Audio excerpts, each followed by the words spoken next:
Често ме питат, Вики, как намираш време да работиш на пълен работен ден, да снимаш YouTube видеа, да спортуваш, да пътуваш, да се виждаш с приятели и въпреки това да ти остава и време и за теб. Истината е, че аз нямам повече часове от теб. И истината е, че през последните години си мислих, че нямам достатъчно време да правя нещата, които реално исках да правя. Но всъщност аз просто не използвах достатъчно добре времето, с което разполагах. И затова наскоро спрях да правя някои неща, които буквално ми изяждаха времето. Можеш и ти да го направиш. Спри да чакаш за мотивация, за да правиш каквото и да е било. Много хора губят твърде много време, чакайки да им се прииска. Да им се прииска да правят каквото и да е било. Ако съм честна с теб, рядко имам желанието да тренирам, да правя видео или да уча нещо ново. Но въпреки това го правя, защото знам, че е добре за мен. Аз принципно тренирам сутрин. Още от вечерта си приготвям сакчето с дрехите, с маратонките, оставям го до вратата. Сутрин ставам, мия очите, мия зъбите, грабвам сакчето, паля колата и отивам в фитнеса. След едно-две упражнения, след като чуя мотивиращата музика, настроението ми се подобрява и мотивацията идва. Мотивацията идва с правенето, а не с чакането. Запомни това и започни да действаш. Спрях да се опитвам да правя всичко перфектно и да чакам за идеалните условия. Все си казвах, ще правя YouTube видеа, когато имам повече свободно време, ще тренирам, когато работата се поуспокои, ще започна да пътувам, когато имам повече финанси, когато нещата се подредят, но истината е, че нищо не се променяше. Нямах повече свободно време, финансите ми не се увеличаваха, просто е така. Все си намирах оправдания, защо не мога да започна да правя това, което искам. Но истината е, че е добре да започнеш в текущите условия да правиш това, което искаш. Не е нужно нещо да е перфектно, за да го правиш. По-добре публикувано видео, отколкото перфектно видео, което никога няма да види бял свят. Така че ако има нещо, което искаш да правиш, започни да го правиш. В несъвършени условия. С това, което разполагаш. Сега. Тук и сега. Защото утре не се знае какво ще се случи. Утре може да се разколебаеш. Утре не е гарантирано. Така че действай. Не е нужно да чакаш перфектния момент, да се чувстваш перфектно готов. Просто започни сега. И ще видиш как нещата ще започват да се случват много по-лесно. И ще става все по-добре.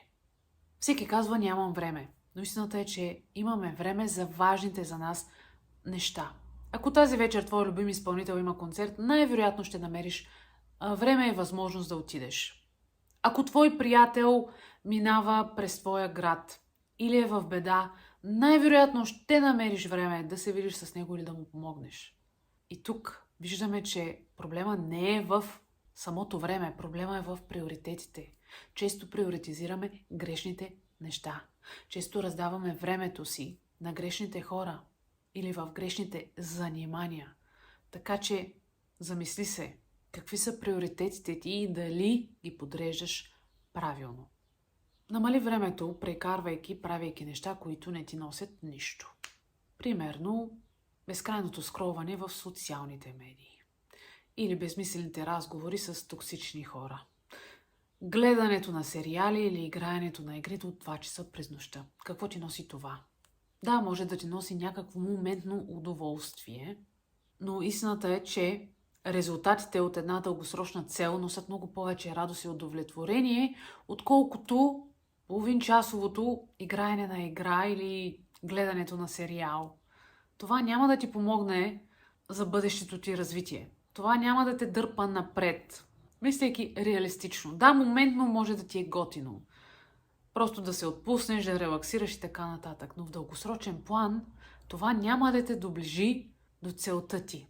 Това няма да те доближи до живота, който искаш да живееш. Така че замисли се. Колко време прекарваш правейки безмислени неща? Защото в повечето случаи точно тези неща ни отдалечават от нашите мечти и от нашите цели.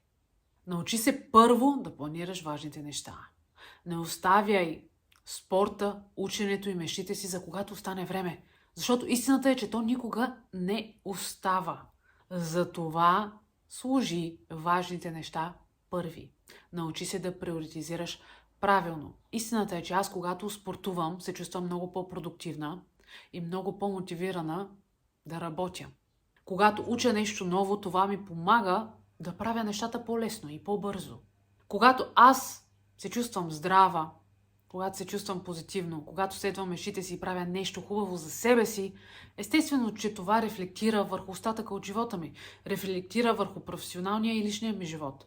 Когато аз съм в синхрон с себе си, с това как се чувствам и какво искам, и движа нещата си, а не ги оставам за когато остане време, това ми помага по принцип да съм много по-позитивна, по-продуктивна и да правя нещата с повече желание. Така че започни да приоритизираш себе си, физическото си и умственото си здраве, защото това ще ти помогне да се чувстваш по-добре и да правиш повече във всички други области в живота си. Има още едно нещо, което според мен е доста важно, за да намираш време за важните неща. Приеми, че няма как да имаш време за всичко веднага. Научи се, че може да имаш всичко, но не наведнъж. Понякога има период за израстване в кариерата. Понякога има период, в който е нужно да се фокусираме върху здравето си. Друг път е добре просто да си почиваме. И това е напълно окей. Това е съвсем нормално. Така че не се обвинявай, ако не можеш да правиш всичко наведнъж. Ако не може да имаш всичко тук и сега. Някои неща изискват повече време от други. Но винаги можеш да намираш време за нещата, които са важни за теб. Ако има едно нещо, което да запомниш от това видео, нека бъде това. Не чакай да имаш повече време. Никой няма да ти даде допълнителни часове. Започни с времето, с което разполагаш сега. Започни да инвестираш времето си по-правилно. Дори само с 10 или 20 минути на ден ти можеш да промениш живота си. Защото той не се променя с големи планове. Променя се чрез действията, които повтаряш всеки ден. Така че се запитай. Това, което правя днес, приближава ли ме към живота, който искам да живея утре, или по-скоро ме отдалечава? И ако не те приближава към живота, който искаш, може би е време за малка промяна в приоритетите си и в начина, по който използваш времето си. Благодаря ти, че отдели от времето си днес да изгледаш това видео. Надявам се, че ти е било поне малко полезно. Сподели го с някой друг, който също има нужда да го чуе. Ако харесваш подобни видеа, абонирай се за канала. Ще се радвам да бъдеш част от нашето общество тук. До следващото видео. Чао!